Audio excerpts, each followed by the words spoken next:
1374년 개성의 궁궐은 이미 완전히 썩어 문드러지고 있었어.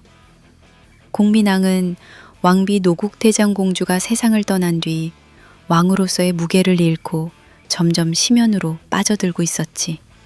그는 원나라를 벗어나 고려의 자주성을 되찾겠다며 반원 개혁을 추진했지만 이미 마음과 정신이 무너진 왕이었기에 개혁은 지지부진했고 궁중은 혼란으로 빠져갔어. 공민왕이 총애하던 신돈까지 제거한 이후 그의 곁엔 오로지 홍윤이라는 젊고 잘생긴 측근만이 남아있었지.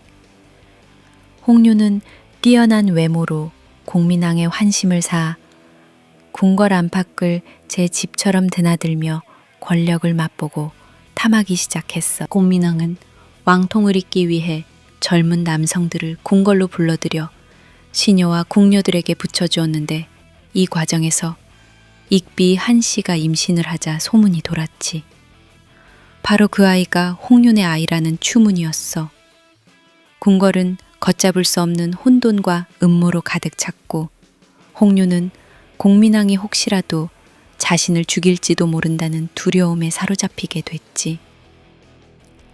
결국 홍윤은 먼저 공민왕을 제거하기로 마음먹었어. 1374년 9월 22일 달빛조차 음산하게 궁궐리를 비추던 그날 밤이었지. 술에 취한 공민왕이 깊은 잠에 빠졌을 때 홍윤은 최만생, 권진, 홍관, 노선 등 측근 무사 10여 명과 결탁해 왕의 침실문을 열고 들어섰어. 발걸음은 조용했지만 그들의 손에 쥔 칼날엔 이미 살기 어린 빛이 번뜩이고 있었지. 잠들어 있는 공민왕의 얼굴 위로 어두운 그림자가 드리워졌고 홍윤은 망설임 없이 왕의 가슴을 깊숙이 찔렀어. 왕이여, 미안하게 됐소. 먼저 죽는 쪽이 이기는 싸움이었어. 공민왕은 비명조차 지르지 못한 채 눈을 크게 뜨고 숨이 끊어졌어. 침상의 이로는 피가 천천히 번져나갔고 궁궐의 공기는 금세 핏빛 냄새로 뒤덮였지. 홍윤과 공모자들은 당황한 채 궁궐을 장악하려 했지만 그 소식은 이미 궁궐 밖으로 빠르게 퍼져나갔어. 바로 그때였어. 이 소식을 들은 고려의 실세 최영과 이성계는 즉시 군대를 이끌고 궁궐로 향했지. 최영의 눈엔 타오르는 분노가, 이성계의 눈엔 냉정한 판단력이 빛나고 있었어.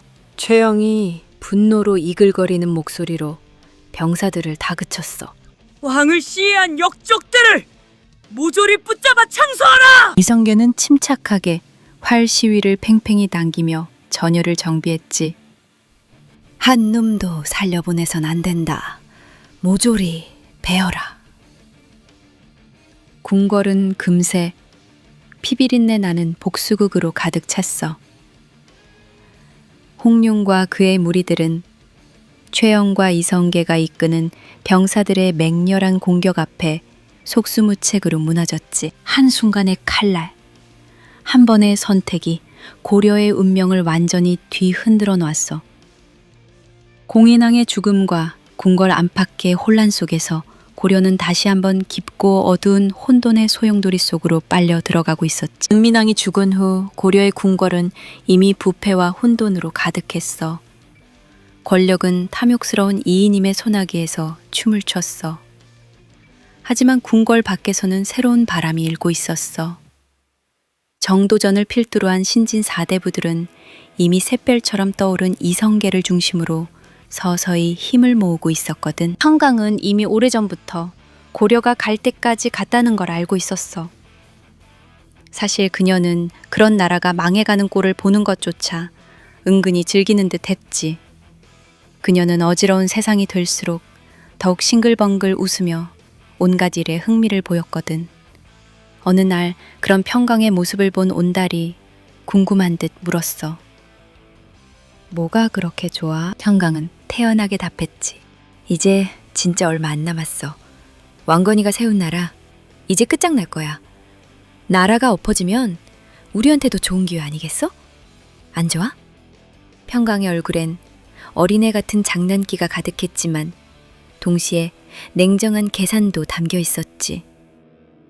그 후 우리는 이성계의 저택에 머무르며 정도전과 자주 마주쳤어.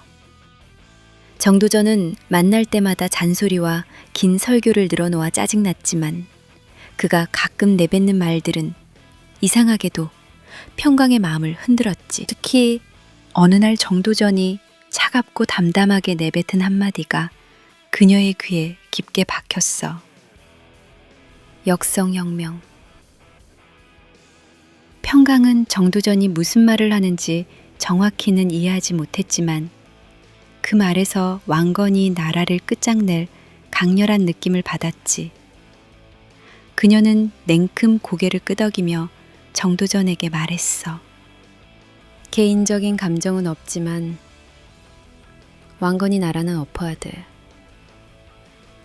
난 네 말에 무조건 찬성이야. 평강은 이어서 온달을 돌아보며 물었어. 온달, 너도 그렇지? 온달은 눈을 동그랗게 뜨고 잠시 당황하더니 곧 어깨를 으쓱하며 평강을 보고 웃었어. 응? 나? 평강이 그렇다면 그런 거지 뭐. 정도전은 그들의 가벼운 대답에 어이가 없다는 듯 헛웃음을 지었지만 오히려 그 무모함과 거침없음이 마음에 드는 듯 만족스러운 미소를 지었어. 이성계 역시 그런 평강과 온달을 보며 씁쓸하게 웃을 뿐이었지. 이제 고려는 그 끝을 향해 빠르게 달려가고 있었어. 그리고 평강과 온달은 그 혼란의 중심에서 오직 자신들의 이익과 재미만을 바라보며 또다시 새롭게 다가올 피해 축제를 기다리고 있었지. 그날 밤 이성계의 저택엔 술잔과 웃음소리가 넘쳤어. 평강과 온달, 정도전과 이성계, 네 사람은 편히 술잔을 기울이며 한가롭게 이야기를 나눴지. 술 기운이 적당히 올라왔을 무렵 평강은 느닷없이 입을 열었어. 야, 정도전, 너 정말 나라 세울 거야? 순간 모두가 당황하며 말을 잃었어. 이성계는 조용히 술잔을 내려놓았고 정도전은 깜짝 놀랐지만 금세 눈을 반짝이며 긴 설교를 늘어놓기 시작했지. 듣다 못한 평강이 손을 들어 그의 말을 잘랐어. 정도전, 난 너 정말 좋아하는데 말이 너무 어려워. 자, 여기 정도전 말 이해하는 사람 있어? 손 들어봐. 성계, 너도 모르지? 온달은 당연히 모르고. 쉽게 얘기해. 우리 같은 칼제비들은 유교니 공자니 그런 거 몰라. 진짜 몰라. 정도전은 얼굴이 붉어졌지만 곧 작게 헛기침을 하고는 아주 간단히 말했어. 그러니까 새로운 나라를 세울 겁니다. 평강은 만족스럽게 술잔을 부딪히며 활짝 웃었어. 오케이, 그렇게 얘기하면 되지. 뭐가 그렇게 어려워? 그럼 왕은 이성계야? 이성계는 순간적으로 뻘쭘해서 괜히 헛기침을 했지만 옆에 있던 온달이 이성계의 어깨를 짚으며 씩 웃었어. 당연히 이성계지. 이성계 아니면 누가 해? 누가 봐도 왕이야. 관상이 그냥 왕이라고, 왕. 안 그래, 성계? 이성계는 머쓱한 듯 웃었지만 왠지 기분이 좋아지는지 술잔을 기울였어.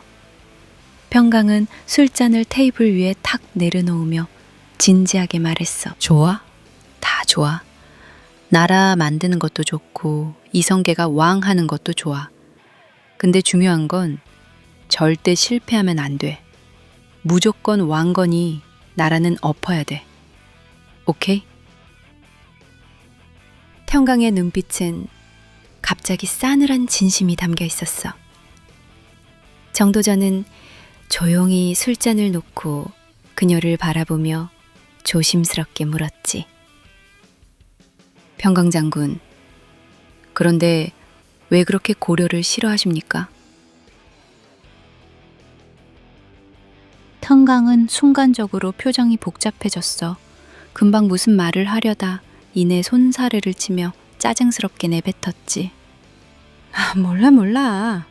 그냥 사연이 좀 있어. 왕건이 십자습.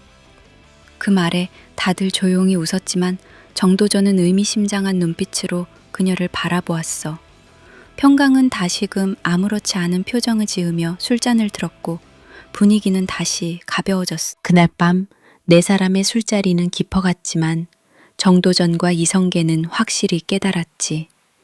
평강과 온달의 지지가 얼마나 강력한 힘이 될지, 그리고 왕건이의 나라가 정말 끝장나야만 할 운명이라는 걸 말이야. 고려 말기, 조정 안팎은 권력의 소용돌이로 한 치 앞도 보이지 않는 혼란에 빠져 있었어. 오래도록 권력을 독점했던 권문세족은 원 간섭기를 거치며 쌓아 올린 부와 권력을 대대로 세습하며 나라의 숨통을 조여오고 있었지. 그 중심에는 이이님이라는 인물이 있었어. 이이님은 노련하고 교활했으며 공빈왕의 죽음 이후 어린 우왕을 왕으로 세우고 무려 14년 동안 조정을 소나기에 넣고 흔들었지. 그는 자신을 따르는 권문세족들을 이용해 나라의 주요 토지와 재물을 독차지했고 백성들은 그들의 발밑에서 신음했어. 하지만 세상은 영원하지 않은 법. 이들의 탐욕과 횡포에 맞서기 위해 새로운 힘이 솟아나기 시작했어. 바로 정도전과 같은 신진 사대부, 그리고 최영과 이성계 같은 신흥 무장 세력들이었지. 이들은 기존의 부패한 권력층을 무너뜨리고 새로운 세상을 열기 위해 칼을 갈고 있었어. 고려 말기의 개성은 언제 터질지 모르는 화약고 같았어. 권력을 향한 갈증과 분노가 거리를 가득 채웠고 이성계는 늘 평강과 온달을 곁에 두고 다녔지. 언제 어디서 칼이 날아와 목을 벨지 알 수 없는 살벌한 세상이었으니까. 어느 날 밤 이성계는 정도전과 함께 비밀리에 최영 장군의 저택을 찾았어. 어두운 방 안에서 촛불이 흔들리며 세 사람의 얼굴을 희미하게 비추고 있었지. 이성계는 평소처럼 단도직입적으로 말을 꺼냈어. 최영 장군, 결단을 내리셔야 합니다. 이대로 두고 볼 순 없습니다. 최영은 깊이 고민하며 긴 한숨을 쉬었어. 그의 얼굴엔 고뇌와 주저함이 뒤섞여 있었지. 그렇다고 쿠데타를 일으킨다는 건 다시 끝없는 권력 투쟁이 반복될까 걱정됩니다. 정도전이 진중한 목소리로 끼어들었어. 최 장군 같은 분이 중심을 잡아주셔야 합니다. 이이님 같은 자를 언제까지 놔두실 겁니까? 벌써 14년입니다. 고려가 망해가고 있습니다. 평강은 어둠 속에서 속으로 씩 웃었어. 그래, 이놈의 왕건이 나라 빨리 망해라. 얼쑤. 무기 무겁게 내려앉은 방 안에서 최영은 한참 동안 생각에 빠졌지. 마침내 그는 눈을 천천히 들어 두 사람을 바라보며 나지막이 말했어. 좋소이다. 한번 해보지요. 이 순간 고려의 운명은 다시 한번 흔들리기 시작했어.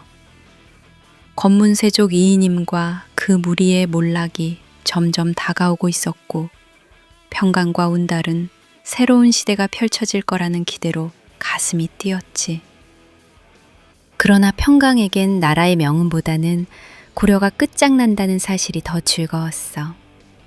왕건이 나라가 무너지는 순간을 상상하며 그녀 입가에는 여전히 묘한 미소가 번지고 있었. 1388년 초 개경의 밤은 깊고 차가웠어.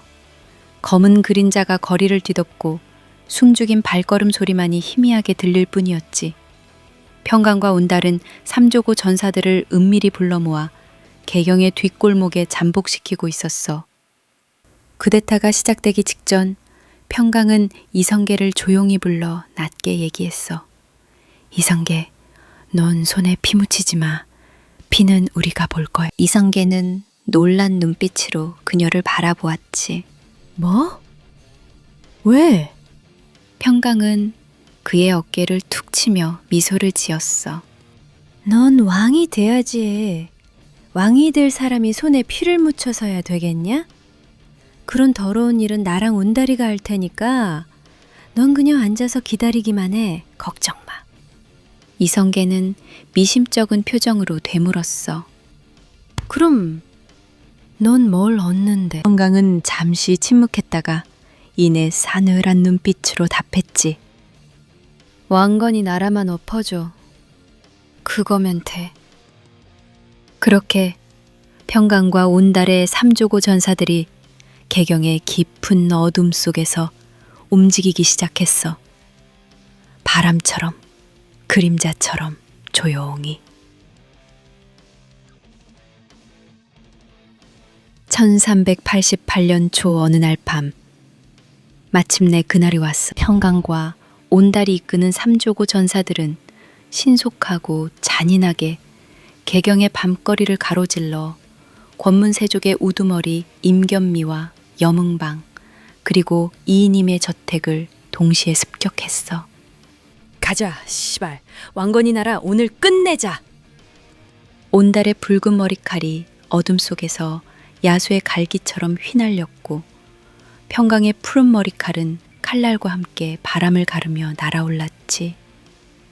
권문세족들의 저택은 순식간에 피와 비명으로 물들었고 임견미와 여문방은 도망치려 했지만 온달의 검에 목이 베어졌어. 평강은 마지막으로 이인임의 방에 들어서며 싸늘한 미소를 지었지. 14년이나 잘 처먹었으면 이제 좀 쉬어라, 이 늙은 자식아. 순식간에 그녀의 칼이 휘둘러졌고 이인임의 시체가 바닥에 힘없이 쓰러졌어. 그날 밤 권문세족의 권력은 개경의 피로 씻겨 내려갔고 새로운 시대가 빠르게 다가오기 시작했어. 평강은 핏물이 묻은 칼을 들고 잠시 하늘을 바라보며 씩 웃었지. 왕건이 나라, 이제 진짜 끝이다. 어둠 속에서 그녀의 웃음소리만이 작게 울려 퍼졌어.